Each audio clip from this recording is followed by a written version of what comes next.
Well, hi there, everyone. My name's Amish. I'm a visual artist here in Canada, and I understand that you're interested in art. And one of the things about art is that if you have enjoyment and looking at beauty, and then you want to recreate it in some form, like a drawing or maybe a painting, perhaps it's a sculpture, it's all good. But you have to have passion for it. Like you have to want to do it. And it's very rewarding when you do something and somebody else understands it and says, oh wow, that is a very great painting. Then you feel really good. Better than money. When somebody pays you for it, it's good, but it's much better for someone to enjoy what you do. I've been doing art like all my life. I started when I was 10 years old, and that's when I made my first painting. I've since made over 700 paintings and many sculptures, many jewelry, and other forms of art disciplines. But what I mostly like to do is paint, but I also carve stone. And I find it very rewarding just to try something and then finish it and then it works out. Yeah, so you said that you gone through some schooling, like some courses in arts. Yes. Yeah, so do you think that to be an artist, studying is essential, is necessary or not? Or It's not essential, but it helps. I think that if you are an artist, there's a lot of artists that are self-taught. But when you are in academic studies of it, it's a lot quicker and it's a lot better because you meet other people that want to do the same thing. And so you learn faster. And you decide more, you make less mistakes, and then you decide more easily what you want to do when you go to school. Like I've been in 5 different schools for art, and not what all are they? for art. One was not for art, but and each time I went to school, what I got out of it more was the other people than the instructions of some stuff. Although the instructions are really important for you to learn the basics. Like one thing with artists, whether you're a sculptor or a painter or a photographer or a jewelry maker, one of the most important things is color. Color and light, and how light works on objects. And that's one of the biggest studies that I've done, so I understand how that works. And I just find it so fascinating. And when you learn about the color, then you start to understand more how things work together. So there's a lot more harmony in the world through the color. Can you name the 4 schools? Sure. I first studied at NAIT, which is the Northern Institute of Technology in Edmonton, Alberta in Canada, and I studied photography there.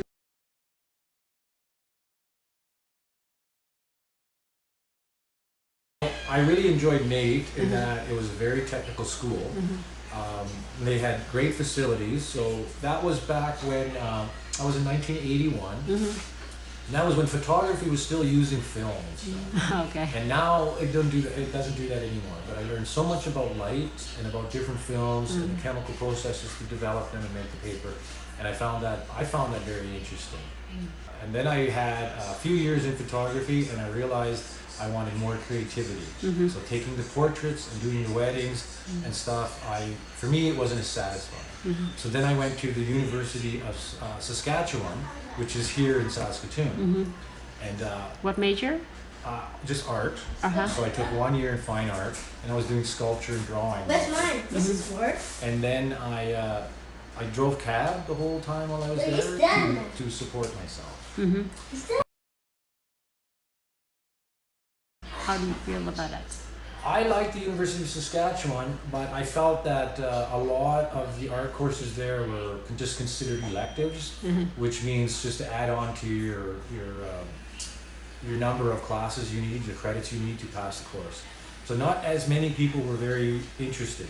Like they thought it more like a hobby. Yep. And so like when I was there, we had drawing class, and they had a hard time finding models to pose nude for drawing studies. So I always helped out. I found models to come, and then people could draw them. Yeah. Because they were a little bit scared, in Saskatchewan, a little bit scared of nude models. I don't know why. And then I went to Emily Carr College of Art in Vancouver. Yeah. Yeah, so, and then when I went to Emily Carr, I went there because I found the University of Saskatchewan art program wasn't as serious as like Emily Carr College of Art in Vancouver, BC was. So I went there and I met so many other artists, and I learned a lot. And I studied there for only 1 year. And I found that Emily Carr was good to meet other people, but still it was more interested in producing commercial artists, like not fine artists like I consider myself. So I create something so that it will make an impression on the viewer. So I make you feel a certain way. I try to, when you look at my work, I want you to feel beauty or something. Or sometimes I paint so that when you look at my work, you think something else. You feel something. So I always want an emotional response from some of my work. And then after Emily Carr, I studied jewelry, also in Vancouver, at community college there. And I did jewelry there for a year as well. And then I made a bunch of jewelry, and then I decided, no, I still paint and do sculpture. And so after that, I worked for many years just doing my art. I don't know, it's just so fulfilling for me to create something and then have somebody else love it. And it affects them on an emotional level. I mean, I don't know why I do it, because I think I was born that way, and I think many artists are born to be an artist, but you don't have to be. If you have the interest and if you have some talent, you can be a professional artist. It's all up to you. Like, if you want to do it, don't let anybody tell you you can't, because you can do it if you want to. But it does take time, it takes dedication to your discipline. You have to continually do it. You can't stop. If you stop, then you may not continue to grow. You can if you want. You can stop if you want. But to be an artist, you can't give up. Even when there's no money. Like, even when you're like sometimes you're very poor. When I was younger, it was like that. Now, not so much. But that's what happens with artists. Society will look at an artist, if you're only 5 years, but after 30 years of doing artwork or something, you keep at it, then you start to get a name, people start to know who you are. Okay. And then I just kept going. I didn't stay the whole time, and then I went and I just met other artists and started doing art, and I started having shows, started selling work, and and I never stopped, and I just continue today.